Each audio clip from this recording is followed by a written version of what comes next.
ऋतिक, आपका हम रुख करना चाहेंगे। आपकी मौजूदगी कहां है? हम खूनी खेल देख पा रहे हैं बंगाल में। चुनाव प्रक्रिया कैसे आगे बढ़ रही है? सवालिया निशान है इन तमाम तस्वीरों को देखकर। कम से कम सुबह से सैकड़ों ऐसी तस्वीरें आ चुकी हैं।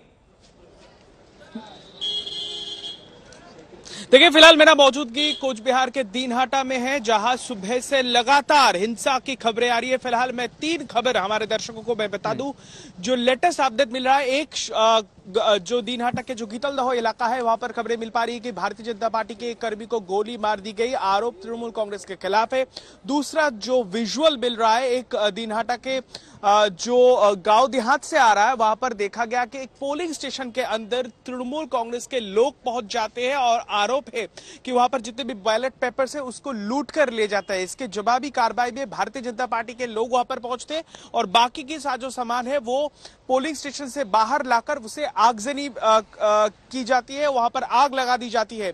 और खबरें इस तरीके से भी है, विजुअल दीनहाटा के और एक जगह से भी आ रहा है, जहां पर फिलहाल जो क्यूआरटी टीम है, क्विक रिस्पांस टीम है, उसके भेज दिया गया है। वहां पर हम देख सकते हैं लाठी डंडा लिए कुछ लोग एक पोलिंग स्टेशन पे पहुंच जाते हैं और वहां पर बिल्कुल उपद्रव मचाते हैं। और जितने भी पोलिंग स्टाफ है, ऑफिसर्स है या फिर पुलिस है, एक्का दुक्का जो स्टेट पुलिस के जवान वहां पर दिख जाते हैं और वो अपने आप को पोलिंग स्टेशन के अंदर ताला लगाकर बंद करवा लेते हैं। फिलहाल मैं मौजूद हूं कोच बिहार में। लगातार इस बूथ से मैं दिखा रहा हूं कि दीनहाटा के ज्यादातर पोलिंग बूथ में जो है, जिस तरीके से हिदायत निर्देश आशुतोष दिया गया था कलकत्ता हाईकोर्ट की तरफ से कि यहां पर केंद्रीय बल की तैनाती करनी थी, लेकिन सुबह से इस तरीके से नहीं था। यहां पर 2 जो स्टेट पुलिस के जो आर्म फोर्सेस थे वो यहां पर तैनात थे और बाकी का जो काम उसका बागडोर सिविक वॉलंटियर संभाल रहे थे। लेकिन फिलहाल यहां पर हम दिखाना चाहेंगे कि सेंट्रल फोर्स के जवान यहाँ पर तैनात हो चुके हैं, पहुंच चुके हैं। दरअसल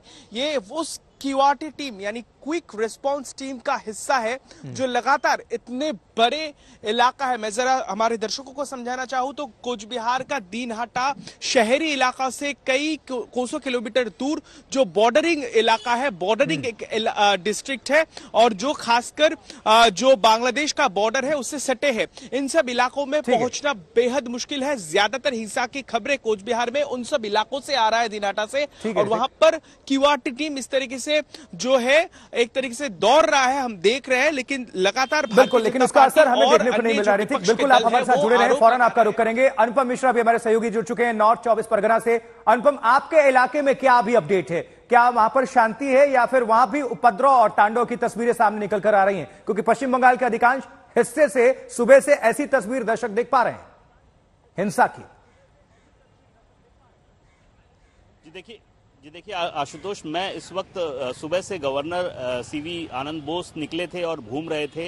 वो पहले उत्तर 24 परगना गए, फिर नदिया गए, फिर वापस उत्तर 24 परगना गए। अब वो गवर्नर हाउस वापस लौट आए हैं और इस दौरान उन्होंने 2-3 जगहों का दौरा किया, जायजा लिया। एक जगह पर जहां पर कल रात से क्लैश की खबरें आ रही थी उत्तर 24 परगना में, वहां पहुंचे, वहां लोगों से बातचीत की। इसके बाद कुछ घायल थे, उनको देखने वो बारासात अस्पताल गए, घायलों से बातचीत की और उसके बाद वो गवर्नर हाउस आए हैं और फिलहाल मॉनिटर कर रहे हैं सिचुएशन। लेकिन कमोबेश अगर हम बात करें तो 22 जिलों में चुनाव हो रहा है। इनमें से सबसे ज्यादा जो हिंसा की खबरें आ रही हैं वो मुर्शिदाबाद और कूच बिहार से आ रही हैं। इन 2 जिलों में सबसे ज्यादा हिंसा की खबरें आई हैं। इसके अलावा जो छिटपुट हिंसा की खबरें आ रही हैं वो आरामबाग से आ रही हैं, उत्तर 24 परगना से आ रही हैं, कुछ दक्षिण 24 परगना से भी आ रही हैं। तो ऐसे में जो दृश्य हमें देखने को मिल रहे हैं, आपको बताऊं 5 साल पहले भी जब पंचायत चुनाव हुआ था 2018 में, उस वक्त भी ऐसे ही दृश्य मिले थे, लेकिन देखने को मिले थे। लेकिन 5 साल बीत चुके हैं, इन दृश्यों में, इन परिस्थितियों में, इन हालातों में कोई परिवर्तन नहीं आया है खास तौर पर, और यही चिंताजनक बात है।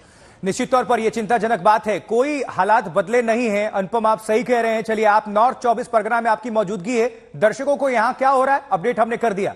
अब आप सभी दर्शकों के लिए चलते हैं दक्षिण 24 परगना। राजेश साहा हमारे संवाददाता वहां पर मौजूद हैं। राजेश, आप जहां पर मौजूद हैं वहां पर क्या हालात हैं, आसपास क्या इंफॉर्मेशन है आपके पास? दर्शकों को सूचित करें आप। जी आशुतोष, देखिए इस वक्त मैं मौजूद हूँ दक्षिण 24 परगना की जो भांगुर ब्लॉक 2 है, उस जगह पर मैं खड़ा हूँ। और आपको बता दूँ यहाँ सुबह 7 बजे से मतदान प्रक्रिया शुरू हुई थी। अभी दोपहर 12 बज गए, अभी तक मतदान प्रक्रिया शांत, अभी पूरा शांत है लगा और ये मतदान प्रक्रिया अभी भी जारी है। मैं आपको बता दूँ, मैं अभी उस भांगुर में मौजूद हूँ जो भांगुर राजनीतिक हिंसा के लिए जाना जाता है, और मैं उस भांगुर में मौजूद हूँ जो भांगुर में जो नामांकन पत्र भरने की बिल्कुल शुरुआत से आखिरी दिन तक लगातार राजनीतिक हिंसा जारी रहा। मैं उस भांगुर में मौजूद हूँ जिस भांगुर में दोनों आईएसएफ की कार्यकर्ताओं को मार दिया गया था और एक टीम से कार्यकर्ता को मार दिया गया था। आज सुबह जब हम लोग यहाँ पे पहुंचे तब भी एक बमबारी जारी थी। भांगुर जो बीडीओ ऑफिस है उसका नजदीक में बमबारी हुई थी। जो आरोप है टीएमसी के खिलाफ, कहा जा रहा था कि आईएसएफ के कुछ समर्थक वहां पे मौजूद थे, उन लोगों को टारगेट करके बमबारी की गई। काफी सारे बम हमें भी देखने को मिला जब हम लोग लोकेशन पे पहुंचे। काफी सारे जिंदा बम भी हम लोगों को देखने में मिला। दो जो गोलियों की जो गोली भी गिरा हुआ था रास्ते में, और जो बताया जा रहा है 4 आईएसएफ समर्थक अभी हॉस्पिटल में लाया गया है। वो लोगों के पास बुलेट इंजरी लेके उन लोगों को हॉस्पिटल में भर्ती कर दिया गया है। लेकिन अभी तक इस भांगुर एरिया में काफी शांत है, अभी तक कोई हिंसा की खबर नहीं मिला।